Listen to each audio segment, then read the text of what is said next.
राजस्थान धड़कन न्यूज़ संवाददाता सियाराम बैरागी। इस समय हम राजकीय उच्च माध्यमिक विद्यालय बोसरिया में हैं और यहाँ पर विद्यालय उपसंस्था प्रधानाचार्य जी से इस विद्यालय में क्या समस्याएं हैं और उनका निदान किए जाने की आवश्यकता है, उसके बारे में रूबरू होते हैं और जानकारी लेते हैं। सर, आपका नाम बताइए। नरेंद्र सिंह। इस विद्यालय सीनियर तक का विद्यालय है, यहाँ पर कितने बालक बालिकाएं अध्ययन रहते हैं? इस विद्यालय में वर्तमान में 260 बच्चे बच्चियाँ पढ़ते हैं। हाँ जी सर। जिसमें बेसिकली हमारे यहाँ बच्चियों की संख्या ज़्यादा है। हाँ जी सर। 150 तो बच्चियाँ हैं हमारे यहाँ पर। हाँ जी सर। यहाँ पर बालिकाओं की संख्या विद्यालय में अधिक है और सरकार का भी उद्देश्य है कि बालिकाएं शिक्षा ग्रहण करें और आगे बढ़ें। हमारे यहाँ पर मूलभूत सुविधाओं में मुख्य रूप से भवन की कमी है।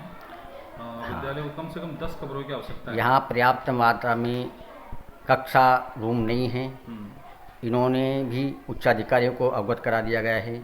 गांव वाले भी बार बार मांग कर रहे हैं कि इस विद्यालय में कक्षों का निर्माण कराया जाए, लेकिन अभी तक कुछ नहीं हो पा रहा है। वही विद्यालय बने हुए हैं, इसलिए अतिशीघ्र इस ओर ध्यान दिए जाने की आवश्यकता है। क्या आपके विद्यालय में स्टाफ पर्याप्त मात्रा में है? नहीं, हमारे यहाँ पर एक तो केमिस्ट्री का लेक्चरर नहीं है। हाँ जी सर। एक हमारे एलडीसी नहीं है। हाँ जी सर। एक हमारे क्या नाम BCI इसको बोलते हैं, बेसिक कंप्यूटर इंस्ट्रक्टर होता है। कंप्यूटर निर्देशक नहीं है।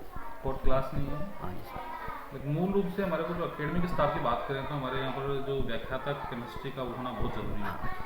क्योंकि ये मतलब विद्यालय है वो विज्ञान संकाय में चलता है। यहाँ पर फिजिक्स, केमिस्ट्री और बायोलॉजी 3 सब्जेक्ट हैं। तो उनमें केमिस्ट्री का लेक्चरर नहीं होना हमारी समस्या का विषय है। यहाँ पर केमिस्ट्री का व्याख्याता जी नहीं है और बच्चों की पढ़ाई में उससे व्यवधान पैदा हो रहा है, इसलिए केमिस्ट्री व्याख्याता की नियुक्ति की जाए जिससे बच्चों को सुविधा सुलभ हो सके। इस विद्यालय में इस बिल्डिंग को गिराए जाने का कार्य सुचारू रूप से चल रहा है और रास्ते में पानी भरा रहने से आने जाने में बच्चे आते हैं घर से। बारिश का मौसम जनरली भी पिछले 2-3 महीने से लगातार चल रहा है। हाँ जी सर। तो वहाँ पानी भर जाता है, काफ़ी स्टोर हो जाता है पानी, तो बच्चे आते हैं उसमें फिसल के गिर भी जाते हैं। स्टाफ भी कई बार बहुत दिक्कत आती है। हाँ जी सर। तो पानी तो भर जाता है। बाकी जैसे नॉर्मल डेज होते हैं जब बारिश का मौसम, तब तो कोई दिक्कत बिना बारिश के पानी नहीं रहता, लेकिन बारिश होने पर पानी भर जाता है, जिससे बालक बालिकाओं को, स्टाफ को, आमजन को विद्यालय में आने जाने में काफ़ी परेशानी का सामना करना पड़ता है। इसलिए प्रशासन इस ओर ध्यान दें और समुचित व्यवस्था की जाए जिससे रास्ते में पानी नहीं भरे और विद्यालय आने जाने वाले आम जन को, बालक बालिकाओं को, प्रशासन को कष्ट नहीं उठाना पड़े। इस समय इस विद्यालय में गांव के ही कुछ व्यक्ति भी हैं, उनसे भी जानकारी लेना चाहते हैं। भैया अपना नाम बताइए।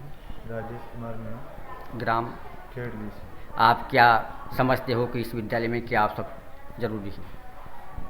मेरे हिसाब से पढ़ाई के लिए टीचर बहुत अच्छे हैं और मेहनती हैं। हाँ जी सर। मगर बच्चों को बिठाने की व्यवस्था नहीं है तो टीचर क्या करें? ये बता रहे हैं विद्यालय स्टाफ समय पर आता है, अच्छी पढ़ाई करवाता है, मेहनत करवाता है, लेकिन सरकार के द्वारा इतने वादे किए जाते हैं फिर भी यहाँ पर्याप्त मात्रा में बिल्डिंग नहीं है, कक्ष नहीं है।